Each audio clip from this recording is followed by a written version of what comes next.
Además, bueno, de el COVID-19, el SARS-CoV-2, el virus que causa esta enfermedad, realmente uno puede ir viendo con muchísimo interés cómo ha ido avanzando el conocimiento respecto a una enfermedad que era prácticamente desconocida. Yo siempre cuento la historia de que una semana antes de que llegara el COVID-19 a Costa Rica, estuvo con nosotros aquí en los micrófonos el ministro de Salud y me decía: Randall, es que aquí lo más peligroso del COVID es que hay un 5% de pacientes asintomáticos, 5%, porque era lo que se sabía en ese instante.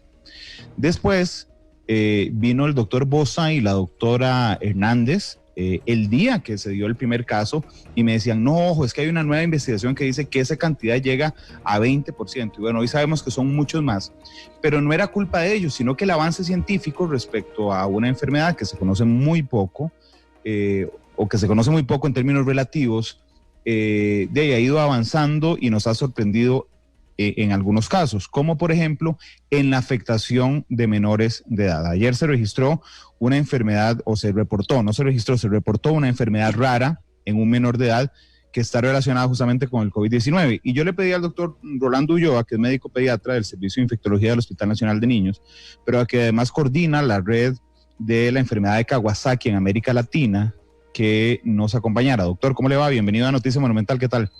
Don Randall, buenas tardes y a los radioescuchas. Muchas gracias. Muchas gracias, doctor, por estar con nosotros. Primero, por favor, aclárenos, ¿esta es la enfermedad de Kawasaki o no es la enfermedad de Kawasaki lo que se registró ayer por primera vez en Costa Rica?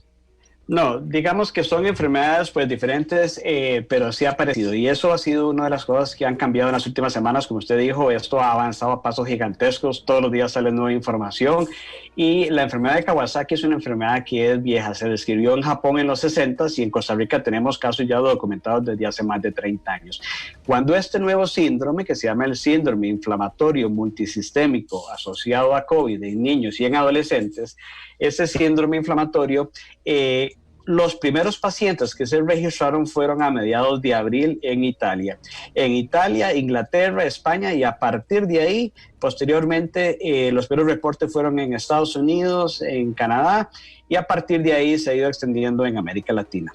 Entonces, las manifestaciones clínicas de los niños que conocemos como enfermedad de Kawasaki, que las podemos repasar si hay tiempo, semejan mucho de estos pacientes. La diferencia es que los pacientes con Kawasaki usualmente no terminan graves ni en unidades de cuidado intensivo comparado con este nuevo síndrome. Entonces, cosas que diferencian a la enfermedad de Kawasaki es la edad, que es más frecuente en niños menores de 5 años, y este nuevo síndrome es más de niños grandes, niños escolares, niños entre 8 y 12 años, pero se pueden ver en adolescentes.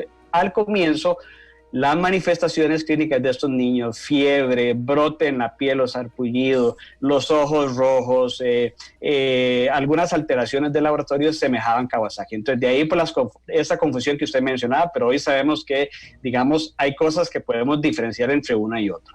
Una de esas, entonces, doctor, es la gravedad. Es decir, esta hace que los menores terminen en cuidados intensivos, la otra es menos fuerte. Sí, digamos que la enfermedad de Kawasaki es una enfermedad que, aunque se parece a una infección, no es una infección como tal, es una vasculitis. Eso significa que es una inflamación de los vasos sanguíneos y sobre todo las arterias del corazón, pero se inflama el resto del cuerpo en el Kawasaki.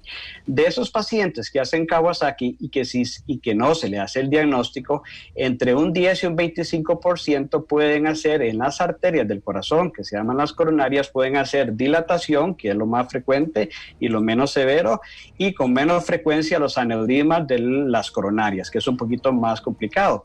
Eso del niño con Kawasaki que no se diagnostica, pero normalmente no terminan en cuidado intensivo. Dentro de esos pacientes con Kawasaki existe una variante infrecuente que se llama el síndrome de shock por enfermedad de Kawasaki, que es más o menos el 5 a 7% de los Kawasakis, y esos pacientes son los que pueden terminar graves siendo Kawasaki. Entonces, al comienzo de este nuevo síndrome, como estos pacientes en Europa mostraban síntomas compatibles con Kawasaki, pero llamaba la atención que muchos estaban terminando en unidades de cuidado intensivo o grave, se pensaban que podrían ser esto. Pero ya hoy sabemos que es diferente, porque en la semana siguiente se logró documentar que estos pacientes presentaban esto días o semanas después de haber tenido la infección por COVID.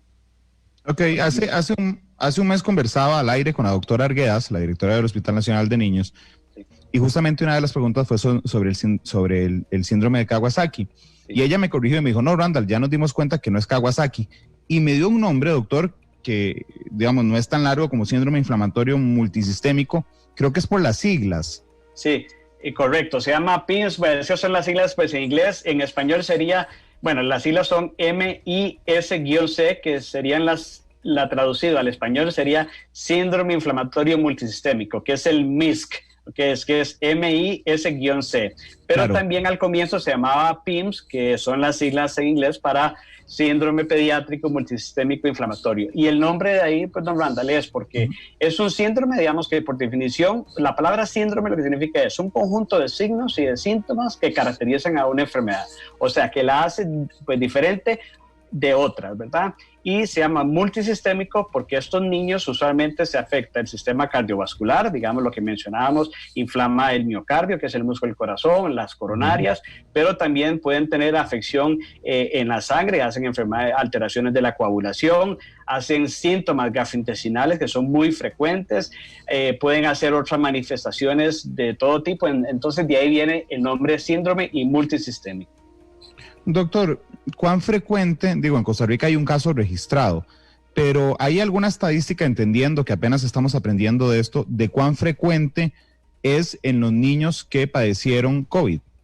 Correcto. Digamos que usted mencionaba esto de los porcentajes, por ejemplo, de cómo han ido cambiando los asintomáticos y lo mismo pasó con el COVID. Las primeras casuísticas grandes, digamos, de números de miles, ¿verdad? En China y en Europa mencionaban que más o menos un 2 o un 3% de todos los pacientes que terminaban con un COVID y se hospitalizaban, ese porcentaje en niños andaba entre el 2 y el 30%, entre el 2 y el 3%. O sea que de todos los casos de COVID que se documentaban, la mayor parte, 95-98% era en adultos.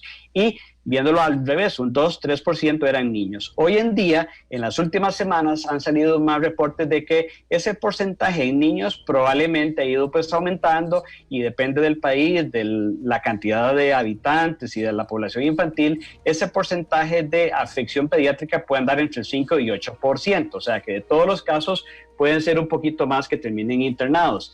Ahora, de esos pacientes que hacen un COVID, digamos, niños con un COVID y que terminan internados, ¿cuál es la probabilidad que terminen en este síndrome inflamatorio multisistémico? Es muy bajo. ¿Cuál es el porcentaje exacto en América Latina? No lo conocemos porque, pues, lógicamente, como sabemos, pues hasta ahora América Latina es el epicentro de la pandemia, entonces esos casos se están viendo hasta ahora. Entonces, casualmente por eso es que estamos tratando de ver en América Latina cuál es la incidencia. Entonces, sabemos que es un porcentaje bajo. El número exacto, pues no lo conocemos porque esto ha ido pues descubriéndose y ese es el primer caso nuestro en nuestro país. Pero sí han habido casos en Centroamérica en las últimas semanas, en Sudamérica, en México, digamos que ya es prácticamente en todos los lados. Doctor, al puro inicio de la pandemia, teníamos una narrativa pública de que, por lo que pasó en China, de que el síndrome el COVID afectaba directamente o principalmente a los adultos mayores y que entre más joven fuera usted era más noble la enfermedad. Sin embargo, y lo vimos en Italia y lo vimos en España, sin embargo, cuando brinca el charco y llega a América Latina, empezamos a ver una variante en la afectación. Y entonces ya en Costa Rica, por ejemplo, no encontramos, por supuesto que hay adultos mayores y que fallecen, pero el grueso de las personas infectadas son personas entre 25 y 45 años en Costa Rica. Eso le cambia, digamos, alguna característica, pero siguió manejándose el tema de que a los niños, de que era muy noble con los niños y que simplemente no sacábamos a los niños para que no contagiaran a sus abuelitos o a sus papás, rompiendo las burbujas sociales en la escuela.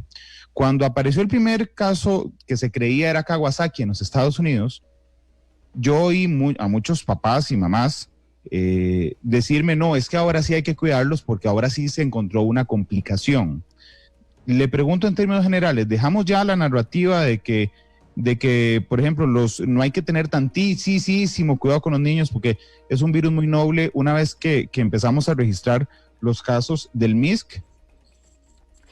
Bueno, es una buena pregunta en el sentido de que todavía hay muchas cosas del virus que no conocemos porque llevamos poco tiempo. Entonces, lo que sí sabemos, por ejemplo, con su pregunta es que los niños con Kawasaki, el 50% de los pacientes que hacen Kawasaki se ven en los 2 primeros años de vida. O sea, 80% de los niños con Kawasaki se ven en los primeros 5 años de vida.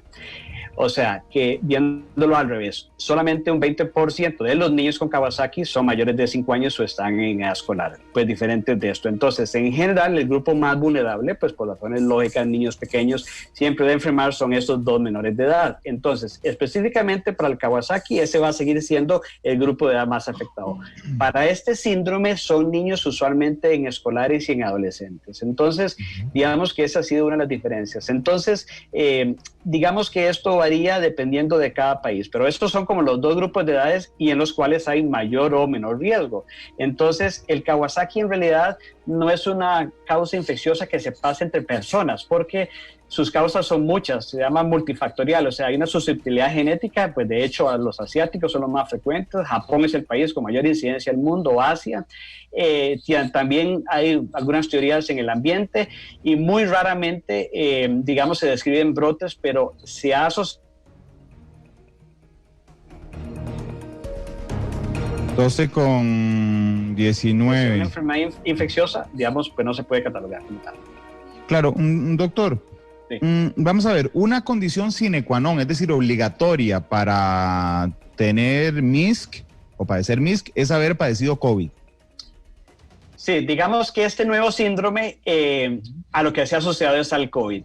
Los primeros reportes, digamos, hacían suponer que se veía en las primeras semanas o en la primera semana pues, de síntomas. Ya datos muy sólidos de Europa, Francia y 2 publicaciones recientes, bueno, ya 3, 4 de Estados Unidos con poblaciones grandes, hablan de que ese síndrome usualmente se ve 3 a 4 semanas después de que la persona, el virus entra al organismo. Entonces, en los últimos reportes, conforme se ha ido conociendo más sobre la enfermedad, se ha documentado infección previa en ese paciente semanas atrás. Las pruebas de laboratorio así lo han demostrado, o sea que prácticamente la mayoría de esos pacientes en esos países con poblaciones grandes, 80-90%, se ha documentado el SARS-CoV-2 y no otra causa que explique eso. Entonces, en una enfermedad que no se conocía y que coincide con eso, pues lógicamente se podría decir que es causa-efecto. Entonces, ese es el asunto. Y se ve semanas después porque esta enfermedad es autoinflamatoria, el virus produce una inflamación que afecta varios síntomas, pero se ve después de esa entrada del virus. Y en algunas personas la presentación puede ser pues, diferente y quizás hay ciertos signos y síntomas que es lo que los papás deben saber qué casos podría ser, que esos son de las cosas importantes, porque hay criterios diagnósticos para decir este niño o este adolescente si es un MISC o no es un MISC. Claro, de hecho quería cerrar con estos últimos minutos de la entrevista. Ok, si mis hijos, Dios no quiera, por favor, si mis hijos tienen COVID, entonces ya son candidatos, de alguna manera tienen algún número de la rifa a poder padecer MISC. Si alguno de ellos está entre los 8 y los 12 años, tienen más números en este momento según las estadísticas para padecerlo. Ok, terminan COVID, yo digo, bueno, listo, están recuperados. ¿Cuáles síntomas tengo que ver yo? ¿A qué tengo que estar atento para decir suave? Tengo que salir corriendo al hospital de niños porque podría ser MISC.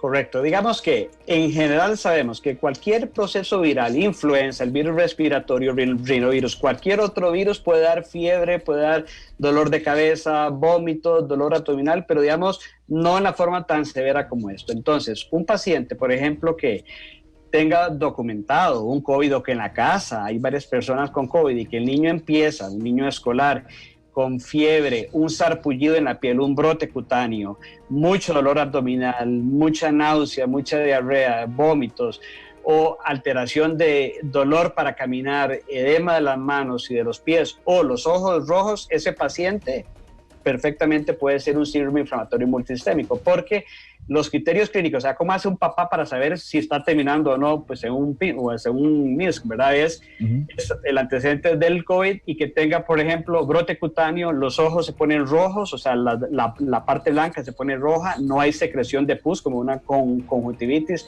hay brote, hay malestar, el niño se ve mal, dolor de caminar, y otros ya por hallazgos al laboratorio, llega a un centro de salud, se le hacen hallazgos de laboratorio que muestran las alteraciones que vemos en estos pacientes. Doctor, nos queda un minuto nada más, pero la recomendación, si yo noto esto, es llevarlo al hospital de niños. Digamos que normalmente lo que se debe hacer es llevarlo al área de atención más cercana, porque la mayor parte de los pacientes con COVID pediátricos no se internan, digamos, les va bien, claro. Y es una minoría que terminan graves y que hay que trasladarlos. Entonces, es decir, al área de la localidad, señor. Y ya si el paciente se traslada, ahí es diferente. En Costa Rica sigue siendo solo un caso documentado, hemos encontrado alguno en las últimas horas. Este es el primer reporte y llegarían aquí por la severidad de los casos y todo, pero es probable que vayan a venir en las próximas semanas porque eso es lo que ha pasado en el resto de los países de América Latina y Europa y Estados Unidos, donde se ha visto. Doctor, la última pregunta, ¿cuál es la tasa de supervivencia de un menor que padece MISC? Sí, digamos que eso depende del país en que se haya visto. Por ejemplo, en Estados Unidos, como se obtuvo la experiencia de los países de Europa y ya se pensó, ya se sabía diagnosticar más temprano, esos niños en Norteamérica fueron diagnosticados más temprano, al día 2, 3, que en Europa, que no se conocía eso. Entonces, en general, la mortalidad es menos del 5%, o sea, la mayor parte les va bien. Sin embargo, si el diagnóstico se hace más tarde, puede aumentar hasta 10% o un poco más. Entonces, que en general en los reportes es menor, es baja. O sea, que esos pacientes, si se detectan temprano, se les pasa el tratamiento, se les administra un tratamiento en particular que hay y se repone todas las alteraciones del laboratorio, coagulación y otras cosas que hay. Doctor, le agradezco mucho habernos regalado estos minutos. Ha sido realmente muy interesante y enriquecedor la entrevista. Muchas gracias. Con todo gusto, don Randall, para servirle a usted y a los que nos escuchan.